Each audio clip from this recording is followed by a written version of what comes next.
Hi everyone, good day.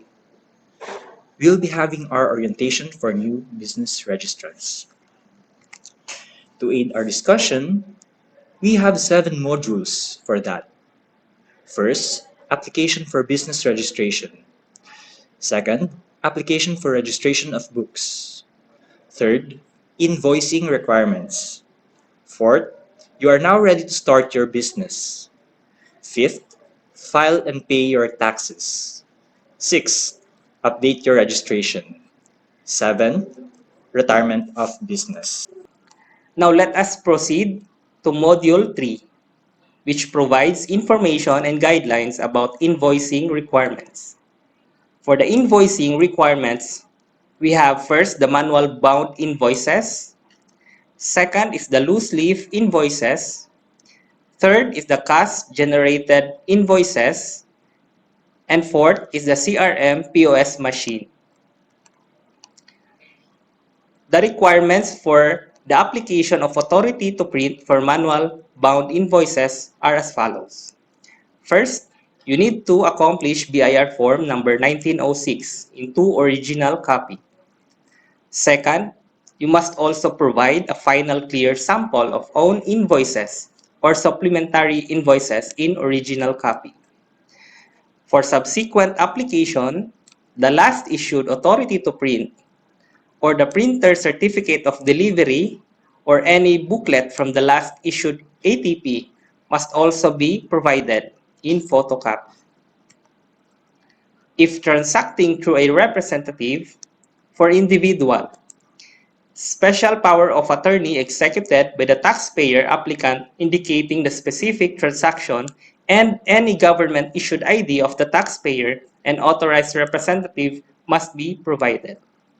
For non-individual, a board resolution or written resolution in case of one-person corporation or secretary certificate indicating the purpose and name of authorized representative and any government-issued ID of the taxpayer and authorized representative must also be provided. For the application of authority to print for loose leaf invoices, the requirements are as follows. First, you need to accomplish BIR form number 1906 in 2 original copy. A permit to use loose leaf invoices must also be provided, and a final clear sample of own invoices or supplementary invoices must be given. Now, for subsequent application, the last issued authority to print must be attached in photocopy. Now, if transacting through a representative, for individual, you have to give a special power of attorney executed by the taxpayer or applicant indicating the specific transaction, and you must also provide any government-issued ID of the taxpayer and authorized representative. For non-individual, a board resolution or written resolution in case of one-person corporation or secretary certificate indicating the purpose and name of authorized representative and any government-issued ID of the taxpayer and authorized representative must be provided. For the application for permit to use cash-generated invoices, the requirements are as follows. First, BIR form number 1900 in 2 original copy must be accomplished. Second, you must fill out the applicable sworn statements found in Annex C, C-1, and E of RMO 9-2021. A sample printout of principal and supplementary invoices compliant with RR 16-2018 and other accountable forms that will be used must be provided if applicable. Printed copy of audit trail and duly accomplished and signed Annex B of RMO 9-2021 must be attached. If the software license is under the name of the parent or affiliate, a certification from the purchasing company allowing the taxpayer applicant to use the same system. If transacting through a representative, for individual, You need to provide a special power of attorney executed by the taxpayer applicant indicating a specific transaction, and any government-issued ID of the taxpayer and authorized representative must also be attached.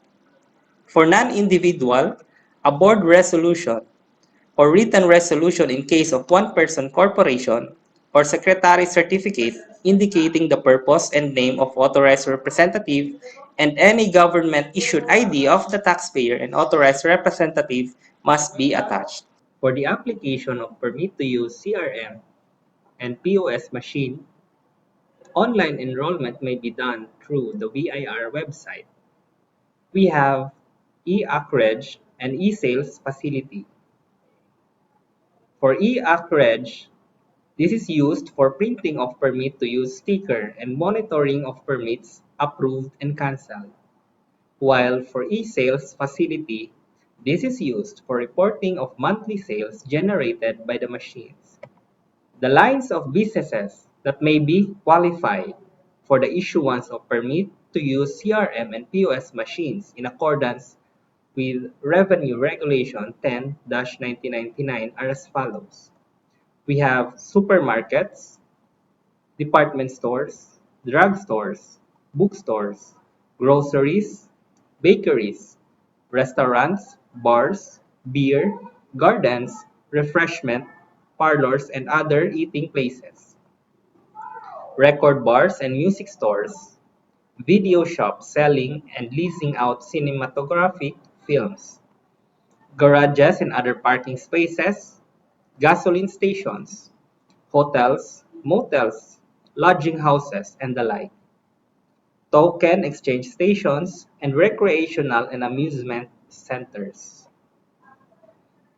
Businesses are allowed to immediately make use of their CRM POS machines without prior authorization or permit from the BIR when the model or brand of the machine is among those accredited by the BIR. Taxpayer simply needs to register the machine with the Bureau in accordance with duly established registration procedures. Registration may also be performed by the seller of the machine in behalf of the owner, use, or taxpayer. All business establishments with CRM POS are duly bound to submit a monthly report of each CRM POS. In case of sales to VAT-registered customers or buyers that exceed 1,000 or more and the machine is unable to print the information requirements for the VAT invoice, a manual receipt must be issued. For the authority to print, for initial printing, ATP is issued simultaneously with a certificate of registration.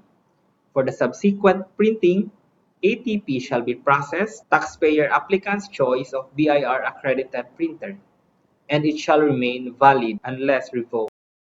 For more information, you may visit us at our office, RDO 132, located at Bolton Extension, Davao City, or contact us to the following numbers, or visit our official website, bir.gov.ph, or follow and message us on our official Facebook pages.